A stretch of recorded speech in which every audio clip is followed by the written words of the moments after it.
ওই ভয়ের খোঁজেই আমি ভয়ের কন্টেন্ট বানাই, কারণ আমার নিজের সাথে কোনোদিন কোনো অতিপ্রাকৃত ঘটনা ঘটেনি। আমি ভয়ও পাই না কোনো কিছু দেখে, বা ওরকমভাবে কোনো জিনিস আসলে আমাকে ভয় পাওয়াইতে পারে না।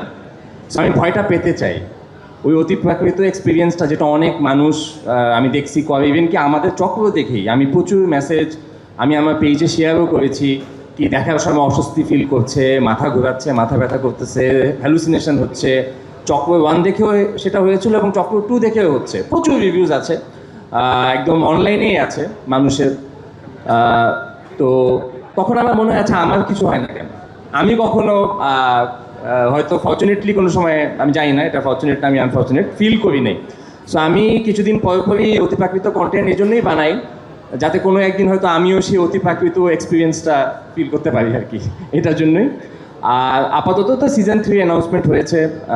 একটা কাজ আমরা সবাই জানি, মানুষ যতদিন পছন্দ করে ততদিনই কাজটা চলে। সো চক্র সবাই পছন্দ করছে, সেই ধারাবাহিকতায় সিজন 3 আসছে। অ্যান্ড দেখা যাক সামনে কি হয়, এখনই বলে দেওয়া যাচ্ছে না। Thank you.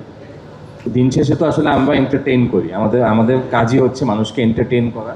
সো এক এক মানুষ আসলে এক একভাবে এন্টারটেইন হয়। কেউ ভয় পাওয়াটাই কারো কাছে এন্টারটেনমেন্ট, কারো কাছে হাসা এন্টারটেনমেন্ট, কেউ রোম্যান্স দেখে এন্টারটেইনড হয়। সো একটা ইন্ডাস্ট্রিতে আসলে সকল রকম কন্টেন্টই রাখতে হবে, সব রকম ইমোশনই মানুষকে দিতে হবে, যাতে যার যেটা পছন্দ সে সেটা দেখতে পারে।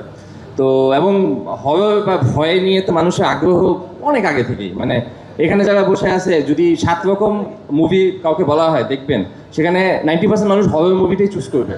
এটা প্রমাণিত। আমরাও যখন ফ্রেন্ড সার্কেল মিলে কোনো মুভি দেখার প্ল্যান করি, হররটাই সবসময় 1 নম্বরে থাকে। তো হরর খুবই জনপ্রিয় একটা জনরা। তো আমার মনে হয় না কি আসলে আমরা যেটা করি সেটা দিয়ে কেউ ভালো হয়ে যাবে বা ভালো হওয়া আমাদের পক্ষে কাউকে ভালো করাও সম্ভব না। আমি নিজেই এমন অনেক কন্টেন্ট বানিয়েছি। আমাদের রেহেনুমা ছিল একটা কন্টেন্ট, যেখানে দেখানো হয়েছিল আই থিঙ্ক একজন এথিস্ট, সে পরে রিলিজিয়াস হয়ে যায়। সো ওই কন্টেন্ট দেখে তো আমার মনে হয় না। চক্র 1 যখন করি তখন ওটা আসলে অনেক কঠিন ছিল। তারপর খোয়াবনামা করতে গিয়ে দেখলাম যে ওরে বাবা। তারপর খোয়াবনামার পর চক্র 2 করতে এসে দেখি যে ভিকি জাহেদের আসলে এখনও ঝুলি খালি হয়নি এবং সে আরও কঠিন কিছু। সো এখন আমি সবচেয়ে ধাক্কা খেয়েছি।